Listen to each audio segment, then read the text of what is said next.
Assalamualaikum warahmatullahi wabarakatuh. Alhamdulillah. Wassalatu wassalamu ala rasulillah. Amma ba'd. Akhi ukhti rahimakallah. Mendengarkan sebuah cerita yang aneh, menyeramkan, terkadang disenangi oleh sebagian orang. Tapi bagaimana kalau ternyata cerita yang disampaikan adalah bohong dan dusta? Maka kita tidak akan suka dengan pelakunya. Lalu bagaimana pula kalau ternyata cerita tersebut disandarkan kepada Nabi alaihi salatu wassalam, padahal Nabi tidak pernah mengucapkannya? Kalau di negeri kita sekarang, pemerintah sedang memerangi hoax, dusta, maka para ulama umat Islam sejak dahulu kala memerangi dusta atas nama Nabi alaihi salatu wassalam. Tadi pagi ana mendapatkan kiriman sebuah video pendek yang menceritakan tentang bakal terjadi sesuatu yang mengerikan apabila pertengahan Ramadan itu tepat pada hari Jumat. Dengan semangat dia membacakannya, membuat orang yang menontonnya akan tertarik dan mungkin percaya. Dan memang dusta apabila diulang-ulangi, disebarkan, terkadang bisa menjadi sesuatu yang diyakini oleh manusia kebenarannya, padahal itu hoax.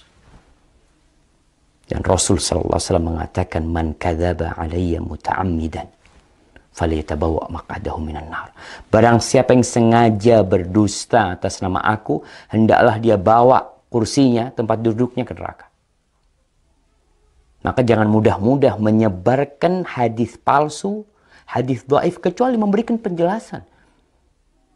Kalau hadis itu palsu atau hadis itu dhaif. Ana akan bacakan hadisnya. An Ibnu Mas'ud, dari Abdullah bin Mas'ud radhiyallahu taala anhu qala Rasulullah sallallahu alaihi wasallam, Rasulullah sallallahu alaihi wasallam bersabda, padahal Nabi tidak pernah menyabdakan hal ini.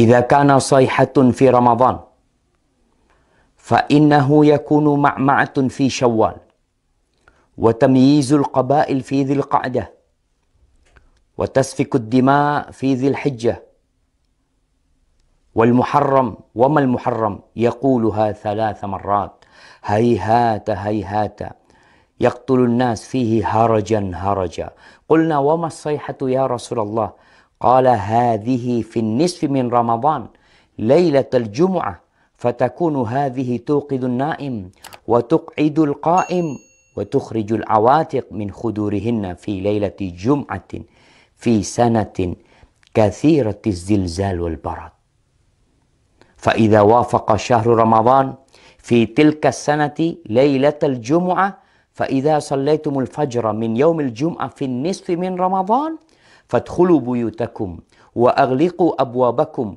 وسدوا كوكم ودثروا أنفسكم وسدوا آذانكم فإذا أحسستم بالصيحة فخروا لله سجدا وقال سبحان القدوس ربنا القدوس فإن من فعل ذلك نجا ومن لم يفعل هلك. Jamaah rahimakumullah. Ramadan tahun ini, tanggal 15 Ramadan, insya Allah hari Jumat. Ini yang menyebabkan penyebar hadis ini. Karena hadis ini seakan-akan akan berlaku tahun ini.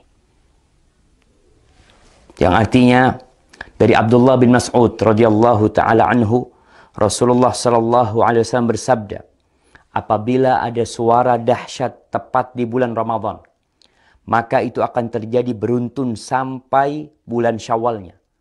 Banyak di antara golongan manusia lebih memisahkan diri. Mereka bergerombol-gerombol di bulan Dzulhijjahnya. Pertumpahan darah banyak terjadi di bulan Dzulhijjah tersebut. juga semakin kelimak ketika masuk di bulan Muharram. Rasulullah SAW menyebutkan hal itu 3 kali. Apa yang harus kami lakukan di bulan Muharram? Para sahabat bertanya, sayang. Sungguh sayang, kata beliau. Mereka tidak mengetahui dan apa yang harus dilakukan di bulan Muharram. Saat itu di antara manusia banyak yang saling membunuh. Apa suara dahsyat itu ya Rasulullah? Sahabat bertanya kepada Nabi SAW. Suara keras itu adalah mulai terjadi di pertengahan bulan Ramadan yang bertepatan di malam Jumat. Suara dahsyat itu mengagetkan orang-orang yang sedang tidur. Menjatuhkan orang yang sedang berdiri. Segala benda terhempas jauh keluar dari tempatnya. Atau sujud syukur, sujud tilawah. Kemudian ada sujud sahwi, ada sujud ketika salat. Ini sujud ketika mendengar suara keras. Membaca Subhanal Quddus, Subhanal Quddus, Rabbunal Quddus. Karena sesungguhnya apabila kalian melakukan itu, niscaya selamat. Jika tidak, tentunya akan binasa. Ini tersebar jemaah di beberapa tulisan. Ini ambil dari beberapa tulisan yang ada di internet. Kemudian video itu juga telah tersebar. Yang disebarkan oleh ya entah siapa yang menyebarkan hal itu. Menyebarkan hoax. Kita lihat sekarang bagaimana hukum hadis ini. Para ulama menjelaskan hadzal hadis munkar la yasih. Hadis ini munkar, tidak benar.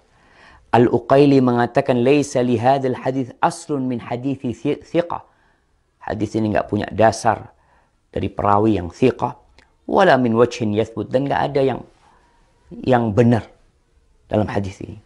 Itu disebutkan dalam Ad-Du'afa Al-Kabir. Dan Ibnul Jauzi mengatakan hadis ini hadza haditsun maudhu. Hadis ini palsu atas nama Nabi SAW. Kemudian Syekh Albani mengatakan maudhu'un, hadis ini palsu, diriwayatkan oleh Nuaim ibn Hammad dalam kitab Al-Fitan. Dan Al-Imam Al-Zahabi mengatakan qultu dha maudhu' wa maslama saqit matruk. Ini hadis palsu.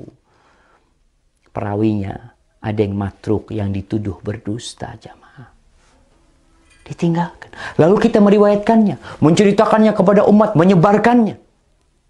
Atas nama Nabi SAW. Nabi bersabda, padahal Nabi tidak pernah menyabdakan hal itu. Jamaah, ma min qaul. Tidak ada satu ucapan yang keluar, melainkan ada raqib, ada atid. Ma yalfidu min qaulin illa ladaihi raqibun atid. Akan ada yang mengawasi, mencatat. Tapi mungkin sebagian mengatakan, Ustadz kan boleh meriwayatkan hadis dhaif. Kan ada ulama yang berpendapat seperti itu. Kan ada khilaf di antara para ulama. Nah, Anda akan sebutkan para ulama yang membolehkan meriwayatkan hadis dhaif. Yang pertama mereka mengatakan ini dalam fadailul a'mal. Dalam fadilah beramal. Bukan dalam menceritakan hal yang gaib. Yang mana itu berkaitan dengan akidah seorang hamba nanti. Boleh mengamalkan hadis-hadis dhaif dalam fadailul a'mal dengan catatan 3. Yang pertama, hadisnya tidak terlalu dhaif. Kalau yang tadi palsu. Yang kedua, hadis ini masuk dalam kaidah umum sebenarnya. Yang ketiga, tidak boleh meyakini ketika mengamalkan bahwa itu dari Nabi SAW. Hanya orang ini hati-hati mengamalkannya. Maka hadis palsu, hadis yang dhaif sekali tidak boleh.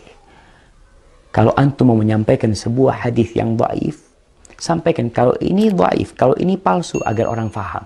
Dan mereka tidak tertipu dengan apa yang kita sampaikan. Barakallahu fikum.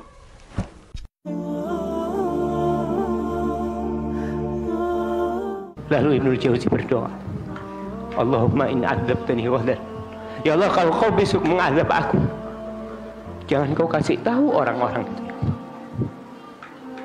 Li'alla yuqal, agar supaya tidak tersebar pembicaraan azaba man da'a ilaih, azaba man dalla ilaih, supaya orang-orang enggak